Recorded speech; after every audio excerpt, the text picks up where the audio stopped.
Αν ένιωθες πάντα λίγος, αυτό το βίντεο είναι για σένα. Αν πιάνεις συχνά τον εαυτό σου να νιώθει ότι δεν είναι αρκετά καλός, στη δουλειά, στις σχέσεις, ακόμη και στην ίδια σου την οικογένεια, τότε σταμάτα ό,τι κάνεις και δες ολόκληρο το βίντεο. Δεν είμαι ψυχολόγος, είμαι ένας άνθρωπος που για πολλά χρόνια κοιμόταν και ξυπνούσε με αυτή τη φωνή μέσα στο κεφάλι του. Δεν αξίζεις αρκετά. Σήμερα θέλω να σου πω 3 πράγματα που με βοήθησαν να βγω από αυτό το σκοτεινό δωμάτιο. Πράγματα που εύχομαι να μου είχε πει κάποιος πολύ νωρίς. Το πρώτο πράγμα που κατάλαβα είναι αυτό που νιώθουμε ότι είμαι λίγος είναι απλά μια ψευδαίσθηση. Δεν είναι η αλήθεια σου. Σχεδόν όλοι οι άνθρωποι που φαίνονται επιτυχημένοι, άνετοι, κάπως καλύτεροι από σένα, όλοι κρύβουνε κάποιο είδους ανασφάλεια. Απλά τη βάφουν με χαμόγελα, με χρήματα και με μια ψεύτικη εικόνα. Και εδώ θέλω να σου πω κάτι πολύ συγκεκριμένο. Δεν είσαι λίγος, δεν είσαι λίγη. Είναι ότι θέλεις να φανείς τόσο καλός, τόσο καλή στα μάτια των άλλων, που τελικά σε πιάνει ανασφάλεια. Δηλαδή, δεν πηγαίνεις από το είμαι λίγος προς τα έξω, αλλά πηγαίνεις από το θέλω να με δούνε τέλειο προς τα μέσα. Και αυτό πονάει. Θα σου πω μια δική μου ιστορία πολλά χρόνια πίσω. Κάποια στιγμή έκανα παρέα με ανθρώπους που είχαν λεφτά. Ή τουλάχιστον έτσι νόμιζα. Έτσι φαινότανε. Ωραία ρούχα, ωραία αμάξια, έξοδοι και αυτό το ύφος ότι εμείς κάπως είμαστε, κάποιοι είμαστε, δεν είμαστε τυχαίοι. Κάθε φορά που ήμουνα μαζί τους ένιωθα μειονεκτικά.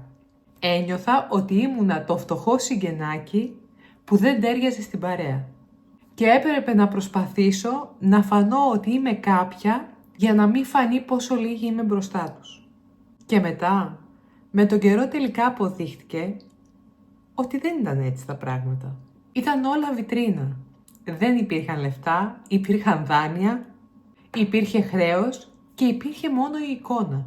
Και εγώ είχα περάσει τόσο χρόνο να μικραίνω τον εαυτό μου δίπλα τους, σε κάτι που δεν ήταν καν αληθινό.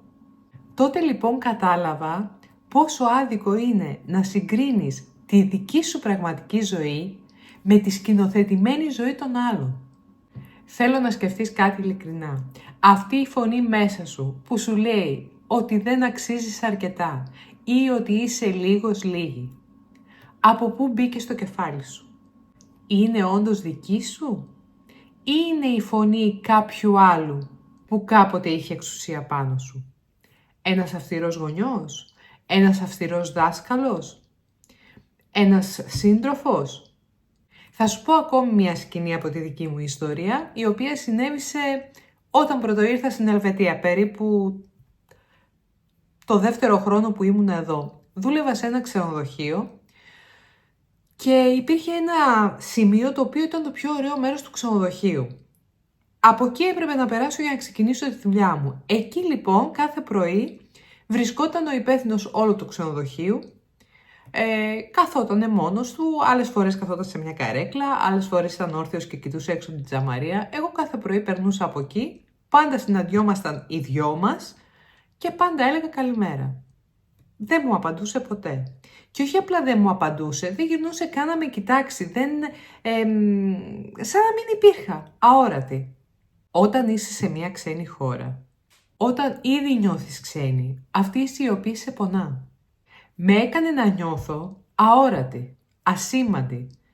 Πόσο χαμηλό ήταν το επίπεδό μου που απλά ο άνθρωπος δεν μου λέγε καλημέρα. Αυτές ήταν οι σκέψεις που έκανα τότε. Φυσικά στην πορεία κατάλαβα ότι το ότι δεν μου λέγε καλημέρα σήμαινε περισσότερα πράγματα για αυτόν και όχι για μένα. Εγώ όμως στην αρχή είχα πάρει τη δική του ψυχρότητα και την είχα κάνει δική μου εσωτερική φωνή. Ωραία, θα μου πεις Ματινά. Ό,τι και να μου λες, εγώ νιώθω λίγη. Πες μου τι κάνω. Πρώτον, σταμάτα να συγκρίνεις το δικό σου πίσω από τις κάμερες με τα highlight των άλλων. Είναι άδικο. Δεν είναι δύο πράγματα ίδια για να μπορέσουμε να τα συγκρίνουμε. Ας πούμε για τα social media. Βλέπεις την καλύτερη στιγμή, το καλύτερο πλάνο, έχει γίνει edit έχει φτιαχτεί αυτή τη στιγμή ακριβώς για αυτό το λόγο, για να τραβηχτεί το βίντεο. Και εσύ συγκρίνεις τον εαυτό σου τη στιγμή που έχεις γυρίσει από τη δουλειά, που είσαι κουρασμένος, που μπορεί να έχεις προβλήματα εκείνο το διάστημα, συγκρίνεις τη δική σου ζωή με τον άλλον, με αυτό που βλέπεις στην οθόνη. Είναι λάθος. Εσύ βλέπεις τον εαυτό σου στο καναπέ από μια δύσκολη μέρα και συγκρίνεις τη δική σου δύσκολη στιγμή με το τρέιλερ του άλλου. Όχι, είναι άδικο. Το δεύτερο που μπορείς να κάνεις, και έκανα και εγώ και με βοήθησε πάρα πολύ, ήταν να γιορτάζω τις μικρές νίκες. Σηκώθηκες από το κρεβάτι τη μέρα που δεν είχες καθόλου διάθεση. Είναι μια μικρή νίκη. Έβαλες ένα πλυντήριο που δεν μπορούσες να σηκωθείς να το βάλεις. Είναι μια μικρή νίκη. Δεν άφησες το βράδυ γεμάτο τον οροχήτη με πιάτα παρόλο που σερνόσουνα. Είναι μια μικρή νίκη. Είπες όχι εκεί που πάντα έλεγες ναι. Είναι μια μικρή νίκη. Αν περιμένεις να γίνεις τέλειος για να νιώσεις αρκετός, θα περιμένεις για μια ζωή. Η αξία μας δεν μετριέται με το πόσα πετυχαίνουμε. Μετριέται με το ποιος είσαι, με το ποιος είμαι και αν συνεχίζουμε να προσπαθούμε, ακόμη και αν αυτό είναι πάρα πολύ δύσκολο μερικές μέρες. Το τρίτο και πιο σημαντικό που πρέπει να κάνεις είναι να ξεχωρίσεις τη φωνή που μιλάει μέσα σου. Κάθε φορά που θα ακούς τον εαυτό σου να σου λέει «Είσαι λίγος, δεν αξίζεις», ρώτησε τον εαυτό σου ποια είναι η φωνή αυτή που μιλάει. Είναι δική σου, είναι του πατέρα σου, είναι του συζύγου σου, του συντρόφου σου, ποιανού είναι αυτή η φωνή. Αν η απάντηση στο αν είναι η δική μου η φωνή είναι όχι, τότε δεν είναι αυτή η αλήθεια σου. Προφανώς είναι μια ηχό του παρελθόντος που δεν είσαι υποχρεωμένη να την πιστέψεις. Θέλω να σου πω για έναν άνθρωπο ο οποίος πραγματικά με άγγιξε πάρα πολύ, είναι ηθοποιός, πέθανε στα 48 του από καρκίνο. Στις τελευταίες συνεντεύξεις του είπε κάτι απλά συγκλονιστικό. Μέσα από τον καρκίνο κατάλαβε ότι πάντα ήταν άξιος αγάπης. Ότι δεν χρειαζόταν να είναι ο δυνατός, ο σωτήρας, ο υποστηρικτής της οικογένειας, να κάνει δουλειές, να παίρνει τα παιδιά από το σχολείο και ό,τι άλλες υποχρεώσεις έχει μια οικογένεια για να τον αγαπάνε. Και απλά, ενώ δεν μπορούσε να κάνει τίποτα, οι άνθρωποι τον αγαπούσαν. Δεν χρειάζεται να αποδείξεις κάτι στην οικογένειά σου, στους ανθρώπους που είσαι μαζί, σε αγαπάνε και τους αγαπάς για να σε αγαπήσουν περισσότερο ή να μην σε αγαπήσουν καθόλου. Είπε λοιπόν ότι η αγάπη πάντα ήταν εκεί.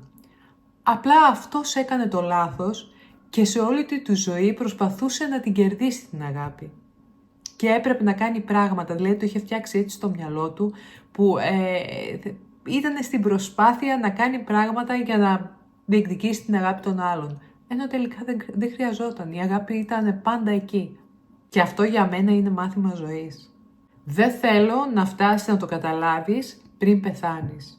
Μην περιμένεις να σε ταρακουνήσει μια αρρώστια, μια απώλεια ενός δικού σου ανθρώπου, για να συνειδητοποιήσεις ότι δεν χρειάζεται να κάνεις κάτι για να σε αγαπούν οι δικοί σου άνθρωποι. Αν αυτά που είπα σε άγγιξαν, θέλω να μου γράψεις κάτω στα σχόλια «Ναι, το νιώθω». Και αν θέλεις να συνεχίσουμε τέτοιες κουβέντες εδώ στο κανάλι, κάνε μια εγγραφή για να μην χάνεις κανένα δικό μου βίντεο. Μη ζεις κι εσύ κάθε μέρα με την προσπάθεια να αποδεικνύεις στους άλλους ότι αξίζεις την αγάπη τους. Την αξίζεις ήδη. Το θέμα είναι πότε θα αρχίσεις να το πιστεύεις.